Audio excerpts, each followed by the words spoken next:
नमस्कार दोस्तों, स्वागत है आपका डीके गुरुजी स्टडी पॉइंट में। आज की शॉर्ट हैंड की डिक्टेशन की स्पीड होगी 80 वर्ड प्रति मिनट। डिक्टेशन स्टार्ट होगी 5 सेकंड बाद। Dictation start. महोदय, मैं अभी एक प्रस्ताव पढ़ रहा था जिसके मसौदे में 3 वर्ष की अवधि बताई गई है।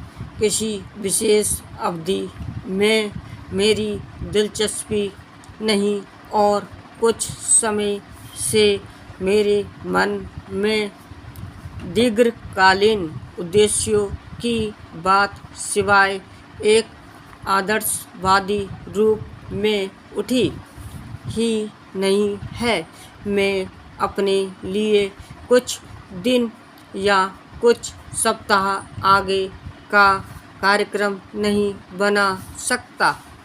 मैं नहीं जानता कि मैं कहाँ रहूँगा, इसलिए मेरी इसमें ज़्यादा दिलचस्पी नहीं है कि यह अवधि 2 साल की हो या 3 साल की। तात्पर्य यह है कि भारत के लिए यह बहुत बड़ी बात होगी अगर आप सब और वे लोग जिनके आप प्रतिनिधि हैं और हम इस परिणाम पर पहुँचें कि इस प्रस्तावना को अवसर देना चाहिए और कुछ काल के लिए ऐसा समझौता होना चाहिए कि कोई हड़तालें ना हो और कोई बहिष्कार ना हो। और ऐसा आप किस तरह कर सकते हैं?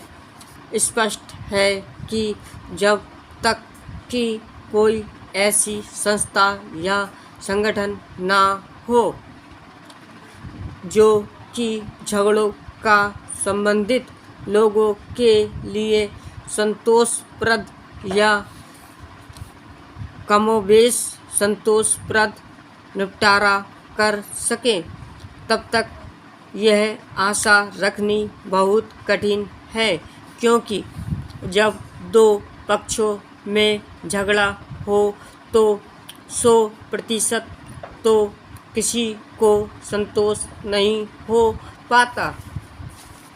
पैराग्राफ। मैं अनुमान करता हूँ कि इस तरह का संगठन या योजना तैयार करना आदमी की बुद्धि या इस सरकार की बुद्धि के भी बाहर की बात नहीं होनी चाहिए।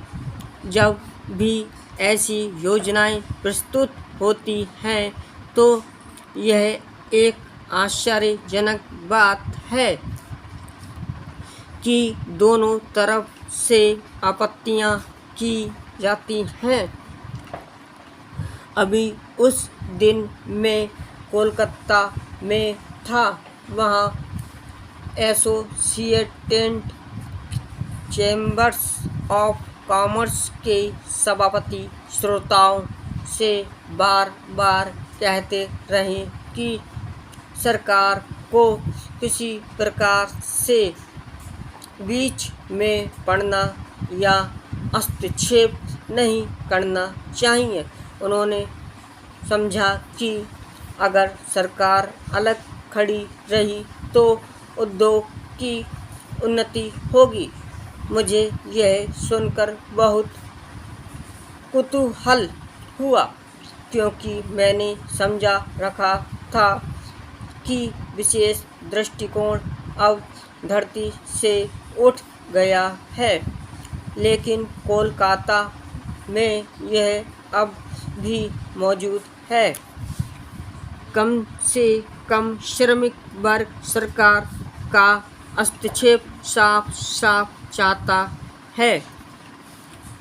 जब श्रमिकों से पंचायती या अदालती निर्णय के लिए कहा जाता है तो वे उसका स्वागत करते हैं, लेकिन इस विषय में उनकी कल्पना यह है कि यदि वे सफल होते हैं तब तो ठीक है, नहीं तो वे जो चाहें करने के लिए स्वतंत्र हैं।